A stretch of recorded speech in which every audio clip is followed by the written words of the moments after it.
খবর 24 সাথে আপনাকে স্বাগত। নতুন নতুন খবর জানার জন্য আমাদের চ্যানেলে চোখ রাখুন। নমস্কার দর্শক বন্ধুরা, স্বাগত আমাদের এই চ্যানেলে।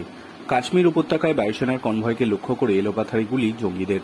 শনিবার কাশ্মীরের পূর্ব পঞ্চ উপত্যকায় সুরানকোটের ওপর দিয়ে যাচ্ছিল বায়ুসেনার কনভয়। সূত্রের খবর, সেই সময় জঙ্গিরা আক্রমণ গুলি বর্ষণ শুরু করে বায়ুসেনার কনভয় লক্ষ্য করে। জানা যাচ্ছে, উপত্যকায় এই জঙ্গি হায়া বায়ুসেনার 5 জওয়ান জখম হন।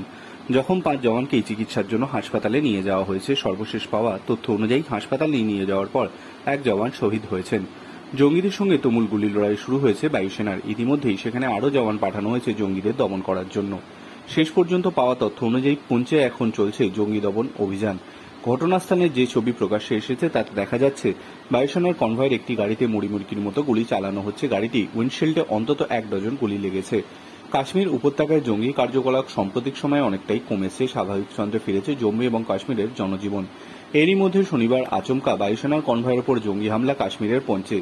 ওয়াকিবহাল মহলের একাংশের মতে চলতি বছরের এটাই প্রথম বড় হামলা কাশ্মীর উপত্যকায়।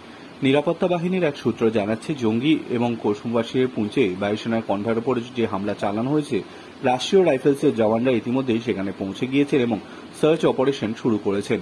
গাড়িগুলি বায়ুসেনার ছায়াতে ফিরিয়ে আনা হয়েছে। Bureau report.